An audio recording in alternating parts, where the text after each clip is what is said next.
senhoras. Boa noite a todos, bem-vindo a todos aqui no nosso estudo das quartas-feiras. Vamos nos concentrar, pedir a espiritualidade amiga que esteja conosco hoje, celebrando o aniversário da nossa irmã Regina, celebrando a vida. Vamos celebrar também as nossas existências, agradecendo muito a Deus, Pai de infinita misericórdia, te agradecemos por mais esse ciclo de vida, por mais esse ano de vida da nossa irmã Regina. Agradecemos também por esse ano de estudos, por essas quartas-feiras que têm sido tão frutificante para nós, esse estudo do livro Justiça Divina. Obrigado, Pai, por todas as pessoas que têm vindo nos ajudar, colocar suas reflexões, trocar essas experiências. E continua, ó Pai, a conduzir-nos, abrindo nossa mente e nosso coração para cada vez mais nos abrirmos à sua voz, aquilo que tem a nos dizer, aquilo que nos ajuda a nos transformar nessa caminhada. Hoje pedimos especialmente muita luz dessa mentoria dessa casa para o nosso irmão Mauro, que vai conosco aqui dividir o seu estudo, a sua experiência. Assim, ó Pai, te pedimos a permissão de iniciar o nosso encontro desta noite, dando todos juntos o nosso graças a Deus. Então, Mauro, hoje, né, responsável da página, pode ficar à vontade, meu querido, quando você quiser começar. Pois é, meus irmãos, mais uma vez a gente junto aqui para estudar essas reflexões tão importantes, né, que vão vão colorindo o conhecimento do céu e o inferno, né? Esse tema de hoje, sobre os anjos devotados, né? A gente, eu comecei a fazer um estudo sobre o assunto, e quando eu olhei, eu já estava na quarta, quinta página fazendo observações. Eu falei, meu Deus, não dá que a gente só tem meia horinha, né, de papo, senão dá para conversar bastante. Mas é incrível, né? Eu fiz uma pesquisa também, porque eu estava vendo que tinha como é que se diz? A ortografia deu um problema logo no início, né? Aquela primeira palavra são guardiães, né? Eu pensei que eram guardas espirituais, guardiães, mas no fundo tudo funciona, porque eu peguei a edição antiga e lá, naquela reunião pública, o Espírito veio chamar a atenção da gente em função dos nossos amigos espirituais, né? É, esse especificamente falando sobre o Código Penal da Vida Futura. Então, o texto que a gente tem do Justiça Divina, ele nos remonta uma ideia de pena, né? A palavra pena no sentido de da gente ver o que nós vamos pagar pelos nossos erros, né? E o Espírito vem trazer uma reflexão sobre o caminho que a gente escolhe em razão desses nossos erros ou os nossos acertos, né? Então, a primeira coisa que a gente vê é o seguinte: ele vai lá no livro Céu e Inferno e ele vai no item que trata do Código Penal da Vida Futura, que ele fala sobre o quê? Sobre os princípios da doutrina espírita sobre a vida futura. Então, por que que o espírita ele entrou nesse campo? Por que que a gente foi falar sobre isso? Porque a gente tinha, naquele momento, a única informação sobre as penas futuras era que você era perdoado e seria salvo dos seus pecados, salvo que eu digo entre aspas, né? Ou nós estaríamos eternamente condenados pelo erro que a gente cometeu. Então, o Espiritismo veio tratar exatamente disso. Ele trouxe uma novidade para nós sobre a questão de que o foco da pena, o foco do erro, ele é um foco transitório. e não essa decisão dogmática das penas irremessíveis, aquelas que não teriam perdão, né? Então, a primeira coisa que a gente vai ter que observar é isso. Naquele momento, usava-se a palavra penas, né, por conta disso, porque as pessoas eram penalizadas a terem uma, um sofrimento eterno, né? Você cometia um erro, esse erro não tinha perdão e pronto. Muito bem. Então, Kardec, com toda a sua inteligência, ele começou a juntar informações de diversas comunicações espíritas que contavam exatamente sobre a onipresença e a onisciência do Deus, né? Aquele Deus que a gente conhecia, que era um Deus presente em tudo, que sabia de tudo. E ele diz o seguinte: Deus jamais os abandona. Isso era uma afirmativa que estava presente em todos os estudos sobre a espiritualidade, em todos os estudos sobre o que era o divino. Deus jamais nos abandona. Bom, se Deus não nos abandona, a gente precisa perceber que existe um sistema divino preparado, organizado, para que Deus esteja presente sempre ao nosso lado. A onipresença divina, ela é dada por meio dessa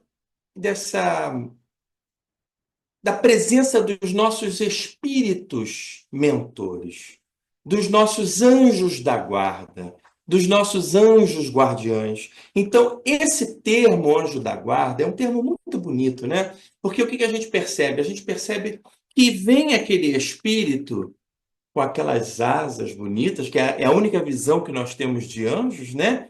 Com que os renascentistas pintavam, com aquelas asas. Então não adianta, a nossa formação intelectual vê anjo dessa forma.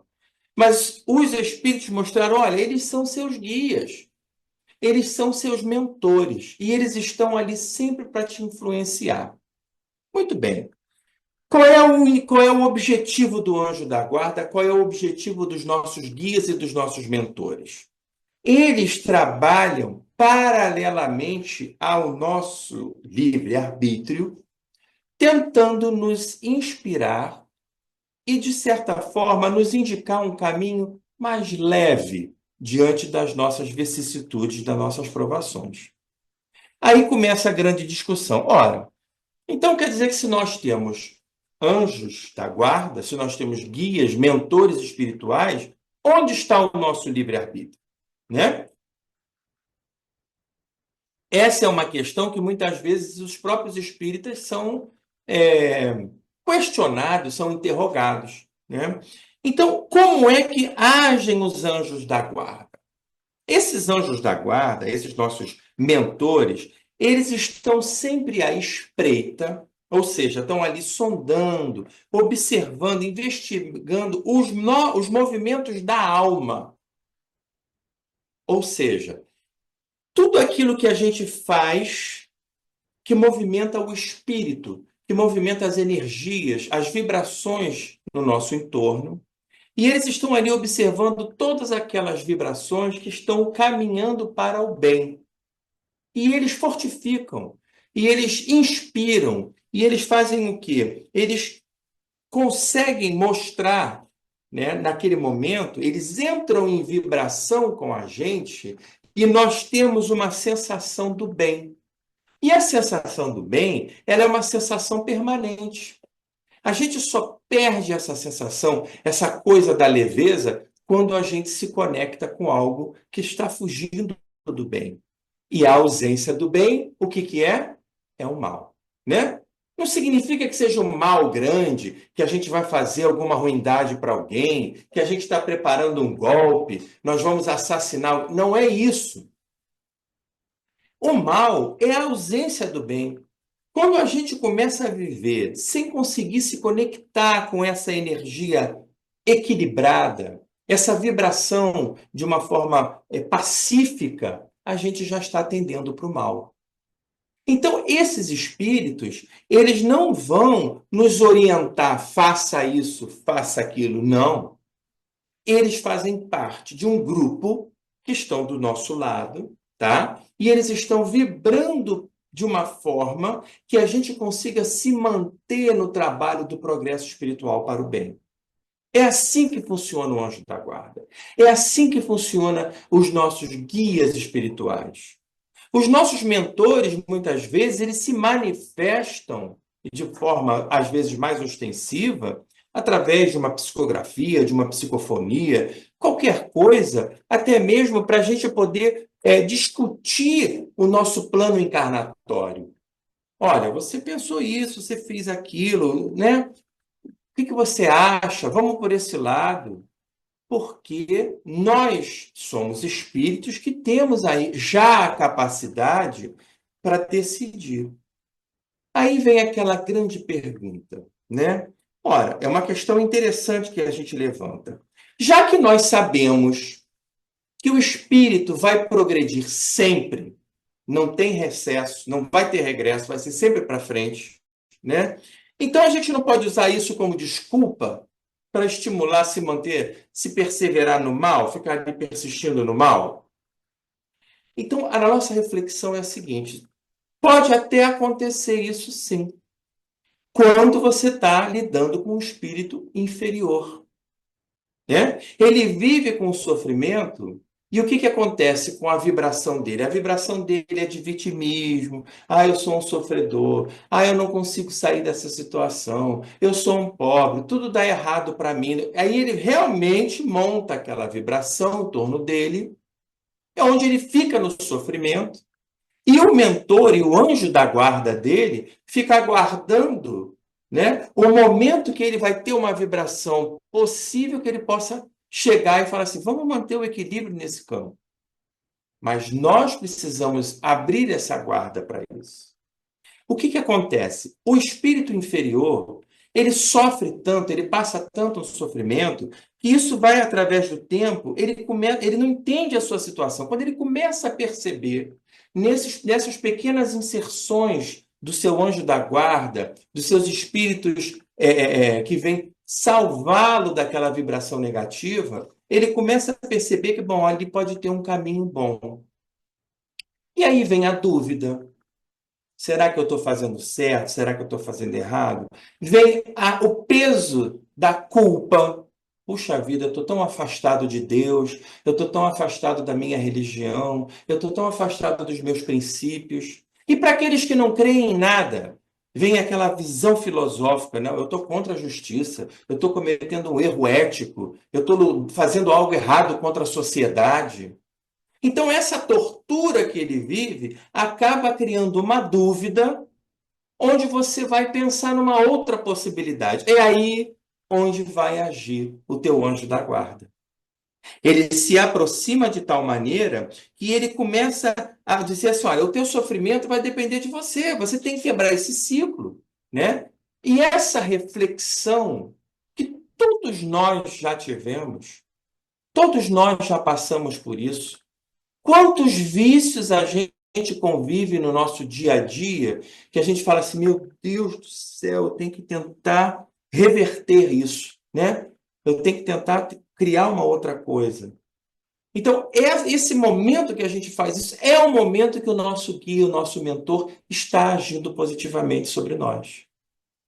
Então, quando um espírito inferior consegue perceber isso e aquelas equipes de resgate trabalham, você muda aquela frequência vibratória e ele percebe realmente a presença de uma saída naquilo dali, né? Então, o Espiritismo trouxe essa novidade. Trouxe essa novidade que a pena não é eterna. A gente não está preso àquela ideia que é o inferno para sempre. Eu cometi aquele erro, acabou, eu não tenho mais perdão. Não, não. Porque nós precisamos entender que o dogma das penas eternas, ele corta a esperança. Se você tem uma ideia do inferno e você cometeu um erro, você tem certeza que você vai para o... Acabou a sua esperança. Você já não tem mais esperança em melhorar, em crescer intelectualmente. de tentar reparar aquele erro que você teve. Você não tem esperança para quê? A condenação é pontual. Não adianta você fazer nada, você está condenado. Então, imaginem vocês, voltando lá naquela época que foi codificada, né? No momento onde uma pessoa tinha uma visão espírita, ela tinha lá um presságio de alguma coisa, era logo taxada de bruxa, era logo taxado de feiticeiro, né? Era logo queimado, era logo... não tinha perdão, não existia escolha, né? E vamos a outros casos. Se você tinha uma mulher que se casava com fulano de tal e não conseguia engravidar, essa mulher era tida como amaldiçoada, né? Se você tinha um caso, hoje a gente pode nominar, mas um caso LGBT numa família lá do passado medieval, lá do passado, como se hoje não tivesse isso, né? Se a gente não visse hoje o preconceito existente nessa história, era tido já como uma pena, é finito, acabou. O Espiritismo trouxe uma novidade que a gente precisa saber utilizá-la.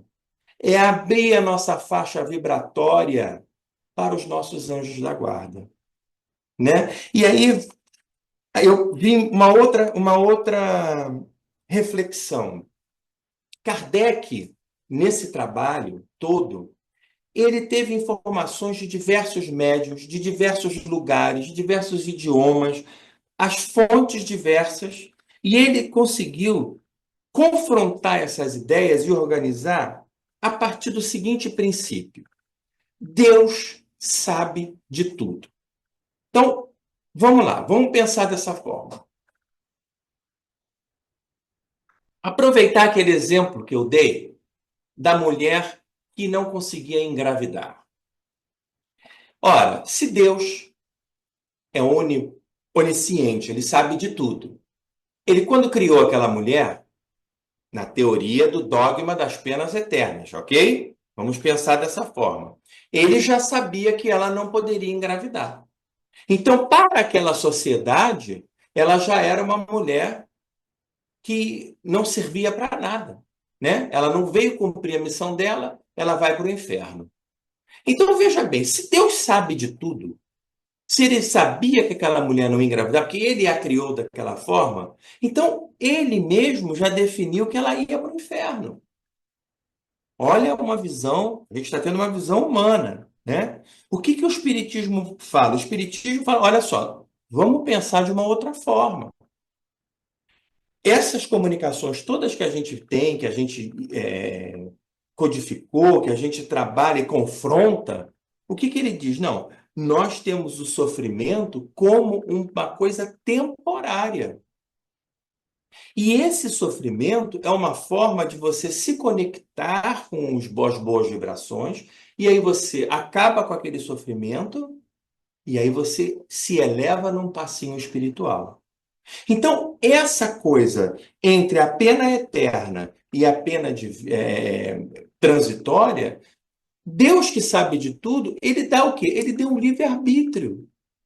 O livre-arbítrio é exatamente o cartãozinho que a gente precisa para a gente virar a chave e tentar acertar. Não significa que vamos acertar. Não significa que vamos fazer todas as escolhas certas. Não significa que a gente vai estar sempre naquele. Lembra da novela Viagem, que a gente vai para aquele jardim, todo mundo conversando, aquela maravilha, todo mundo de branco, flores? Não. Esse mundo espiritual, nós ainda não estamos preparados para enfrentá-lo. Porque veja bem, é só olhar a nossa vida em volta, né? Todos nós temos os seus próprios vícios, os seus próprios defeitos, que cada um convive com ele e a gente tenta melhorar. Mas nós, espíritas, temos a certeza de que é transitório, diferentemente daqueles que creem numa coisa que é definitiva. Então, nós temos que aproveitar essa página da Justiça Divina, que ele diz exatamente o seguinte: quando você vê a obra feita, você tem que entender que para aquilo ali estar pronto, muita gente trabalhou por trás. Então, ele fala das equipes espirituais que deram inspiração, que construíram um ambiente ideal para a gente despertar para essa realidade. Às vezes, até facilitaram um pouco a nossa abertura vibratória, né? Quando a gente deixa. Porque a gente não é vigilante o tempo todo. A gente sabe disso. Todos nós sabemos. Basta estar chovendo e a gente ficar todo molhado numa chuva, porque o guarda-chuva virou ao contrário, pronto. Ali está um exercício bom, né? Para ver quem vai ficar bravo, quem não vai ficar bravo, quem vai xingar quem. A gente sabe disso tudo, né? Então, essa oportunidade da gente entender que o mundo é feito pelos artistas que estão atrás do palco, né? Ele faz uma comparação legal, né? Aqueles que estão atrás do palco, aqueles que estão ali construindo naquele cenário, esses são tão importantes quanto aqueles que a gente conhece mais, né? A brincadeira é mais ou menos assim: é muito fácil juntar as nossas mãos e fazer uma prece para o doutor Bezerra de Menezes, né? Poxa, doutor Bezerra, o médico dos pobres, trabalhou aqui na Terra com a gente, sabe dos nossos problemas, ele tem boa comunicabilidade com o Altíssimo, vamos dizer assim, né? Esse é fácil. Mas e o nosso mentor que está aqui noite e dia, né? Mostrando para a gente uma oportunidade, um caminho que às vezes a gente não vê. Sabe por quê? Porque a gente está com os olhos fechados lá para o Bezerra de Menezes, sabe? Não é uma crítica ao doutor Bezerra, não. É a crítica a nós, materialistas. A gente materializa a espiritualidade. A gente conhece muita gente que vai ao centro espírita pelo seu tamanho.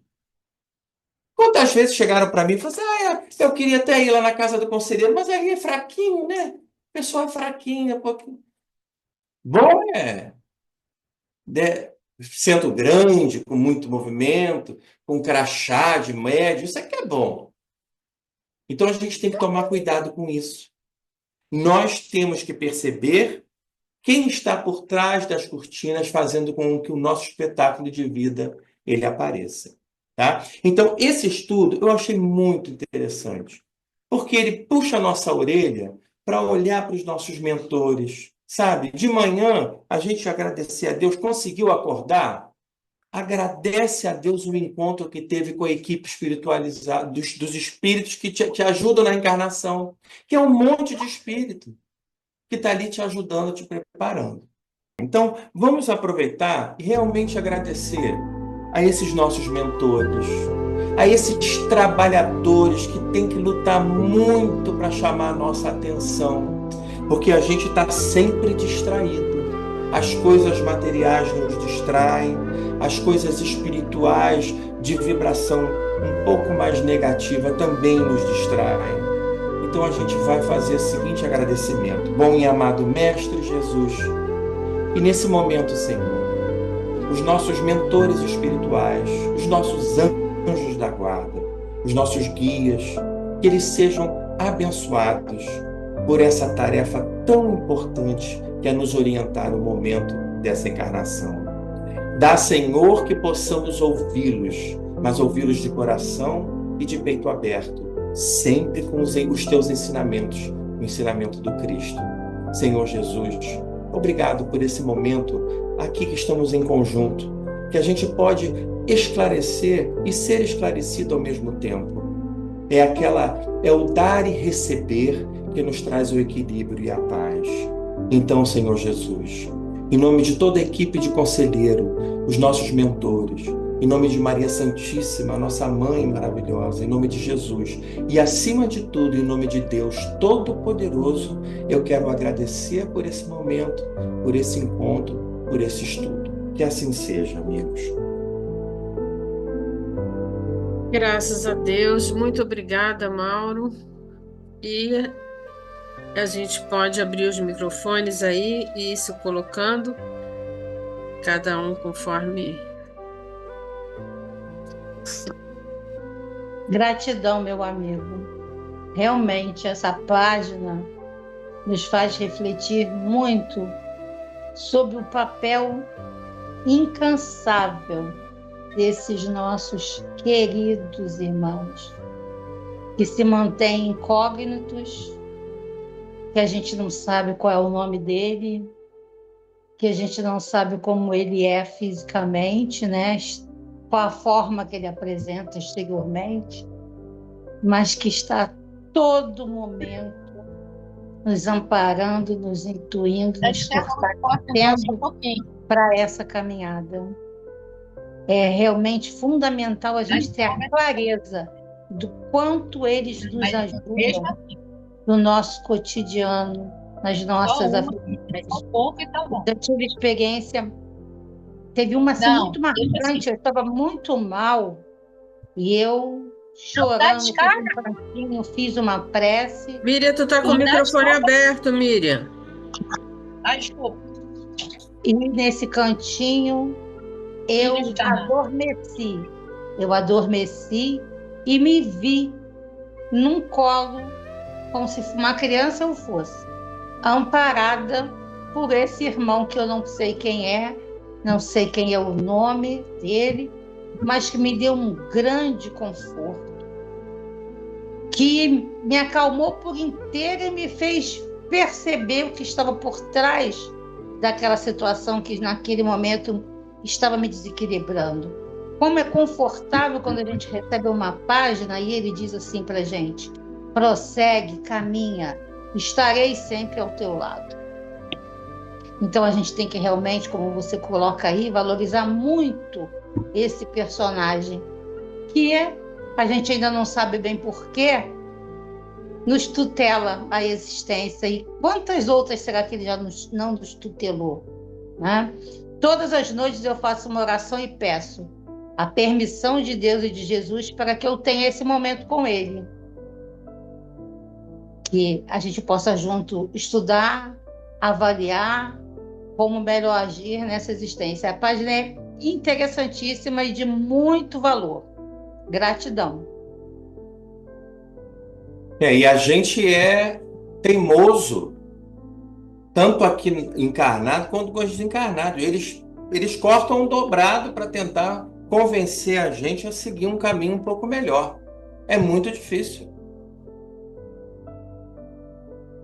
Obrigado, meu irmão, pelas suas colocações. Que Jesus te abençoe sempre. Obrigado, seu Air. É muito interessante, né, Mauro, quando você coloca como a gente precisa dar a abertura para que a nossa mentoria haja, né? Às vezes a gente só quer pedir, né? Oh, meu Deus, me dá, como se fosse assim uma coisa e que viesse somente deles, né? Eu acho que isso é uma reflexão muito importante. Como a gente tem que dar essa abertura. Eu achei assim esplêndida a sua colocação e eu fiquei pensando. Né? Oi, quem está falando? A gente busca hierarquia na espiritualidade. Não, eu quero fulano, porque fulano hierarquicamente que está acima do meu. Mas quem é que sabe das minhas necessidades? Quem fez o planejamento reencarnatório comigo? Foi aquele lá que está lá em cima? Ou é esse que está aqui do meu lado todo dia? Sim, e se você não dá abertura, né? Eu fiquei pensando justamente como a gente hoje, né, tem tantas ferramentas que nos ajudam, né? Hoje até como reikiana, eu acho que é um instrumento enorme, né, que é o reiki, mas exige a meditação em si, a oração. Então, isso é preciso, essa conexão diária. Porque é claro que a gente cai na vibração, a gente cai o equilíbrio, a gente entra numa negatividade. Isso aqui é coisa natural do dia a dia. Então, aquela coisa do Santo Agostinho, né? Que Santo Agostinho colocava do jeito dele, né? Que é todo dia de fazer a sua revisão à noite. Mas é isso. Então, muitas vezes, realmente, eu sinto, até quando eu falho nesse momento diário de retomada, mas às vezes é se fechar ali realmente no quarto, sozinha, meditar, colocar aquela musiquinha e justamente fazer essa abertura, como você diz. Acho isso foi esplêndido. Tem um detalhe também, Valéria. A gente vai ficando mais velho e o próprio corpo, né, nosso cérebro, Sim. permite que a gente fique um pouco mais sensível. E nesse momento, se você não estiver vigilante, essa sensibilidade pode abrir portas para um pensamento muito comum, que de repente, lá para os 50, nossos 60, a gente vai tendo assim, poxa, para que eu estou aqui? Né? É tanto problema, eu estou vendo a minha mãe envelhecer, eu estou vendo o meu marido adoecer, eu estou com doença, eu estou num mundo complexo. Esses pensamentos, eles podem ganhar terra fértil dentro do nosso coração. Sim. E isso a gente também precisa discutir no Espiritismo. É o que você fala, é importante você parar, tentar se conectar com o mundo vibratório de alto escalão, né?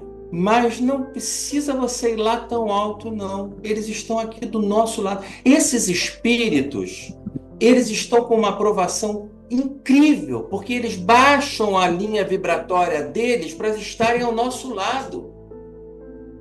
Então, veja bem, nós só temos que agradecê-los, porque eles estão fazendo o trabalho dele, eles estão fazendo um trabalho difícil. Sim. Eles não estão trabalhando com a equipe espiritual do planeta, com São Jorge, Nossa Senhora, com Bezerra de Menezes. Tá me entendendo? Uhum. Mal comparando, tá? Mal comparando. Sim.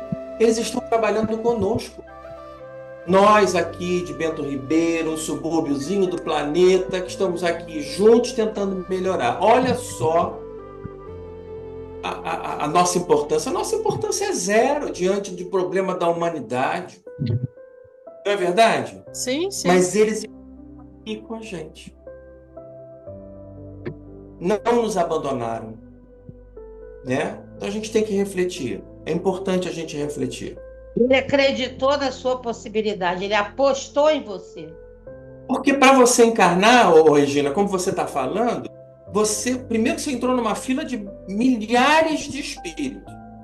Então vamos deixar ela encarnar, vamos deixar a Valéria encarnar, a Mira encarnar, seu Aí encarnar, para a gente trabalhar. E eles estão aqui, não, ele fez isso, mas ele vai melhorar, sabe? Ele vai. Vou estar lá, É o dia, e é o seguinte, eles é dia e noite, porque quando a gente vai dormir, aí que a gente se junta com o que não presta. Tem que tomar muito cuidado.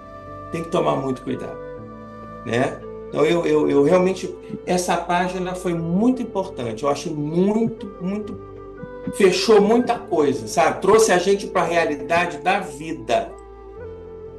Anjos, como é que é o título mesmo? Eu esqueci agora. Anjos derrotados, não é isso? Não, devotados, né?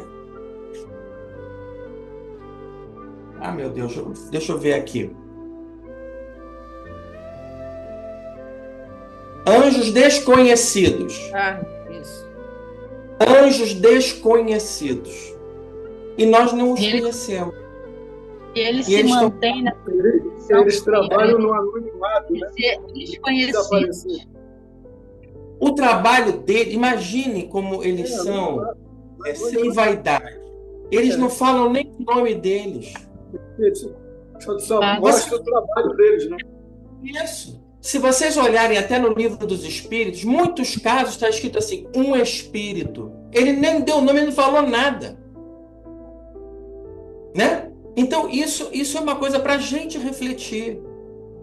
Né? Nós não somos nada. O que a gente é? A gente é um grupo de pessoas que está tentando se melhorar.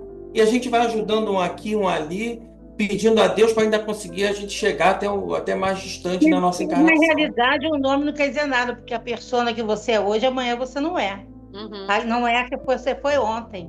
Né? Na realidade, o que você é essa grande energia. Então, qual a diferença de chamar ele de Paulo ou de José?